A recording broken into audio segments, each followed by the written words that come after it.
दंड शास्त्र सर्वस्य लोकस्य परिपालक न दंडात रक्षते कश्चित याद वद निर्मल जलम। अर्थात दंड और शास्त्र सभी प्राणियों की रक्षा के लिए आवश्यक हैं। जिस प्रकार जल की शुद्धता रखने के लिए सतर्कता आवश्यकता है, उसी प्रकार से समाज को स्थिर रखने के लिए दंड आवश्यक हैं। ये मनुस्मृति से लिया गया है। महासारथी को नमन। साहित्यिक सचेतना के सभी रचनाकारों, साहित्यकारों, सनातन प्रेमियों, श्रोता दर्शकों को वीडियो धारावाहिक श्रृंखला के अंतर्गत साहित्यिक सचेतना की ओर से राय सिंह भंडारी द्वारा हार्दिक अभिनंदन। हम आपके सामने नित नई प्रस्तुति लेकर के उपस्थित होते हैं। आज के निर्धारित विषय को लेकर के हम आपके सामने उपस्थित हैं। आज का विषय है इस उपरोक्त सूक्ति का भाव पल्लवन करना। ये उपरोक्त सूक्ति क्या मनुस्मृति के 7वें अध्याय के 18वें श्लोक से ली गई है। यह सूक्ति समाज की रक्षा और सुरक्षा हेतु समाज में अनुशासन बनाए रखने के लिए और व्यवस्था बनाए रखने के लिए दंड को मान्यता देने वाली सूक्ति है, जिसमें उसकी समानता जल की शुद्धता के लिए उठाए गए प्रयासों से की गई है। दंड का परिचय। पंच तत्वों से बनी यह देह में जब भी किसी तत्व का असंतुलन आ जाता है, तब उसके प्रभाव से मानव के अंदर आचरण और व्यवहार में मलिनता आने लगती है, नकारात्मकता आने लगती है, जिसके परिणाम स्वरूप व्यक्ति के आचरण में दोष और व्यवहार में अपराध आने लगते हैं। यदि दोष आ जाए तो उसका समाधान प्रायश्चित है, लेकिन यदि अपराध पनपने लगे तो समाज उसे नीति, नियम और निर्णय के आधार पर जो है दंडित करता है।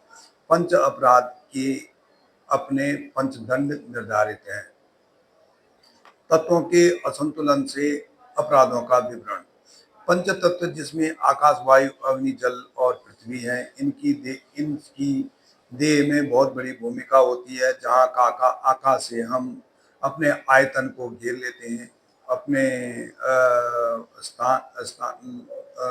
अपने स्थान को घेर लेते हैं।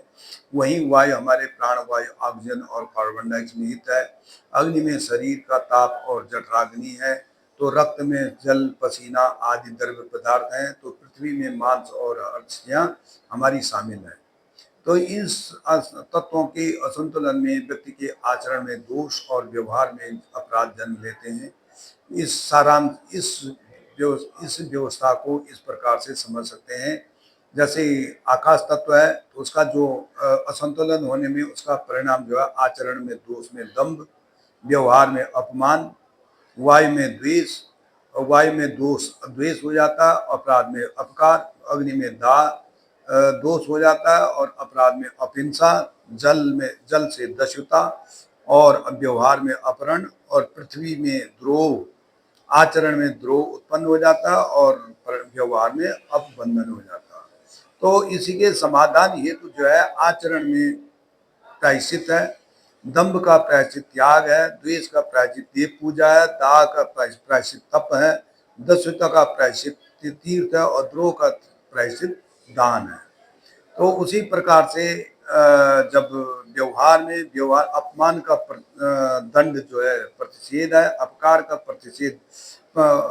का प्रतिदंड दंड जो है प्रतिकार है, अहिंसा का दंड प्रतिपीड़न है, अपहरण का दंड प्रतिहार और अपबंधन का दंड प्रतिबंधन है।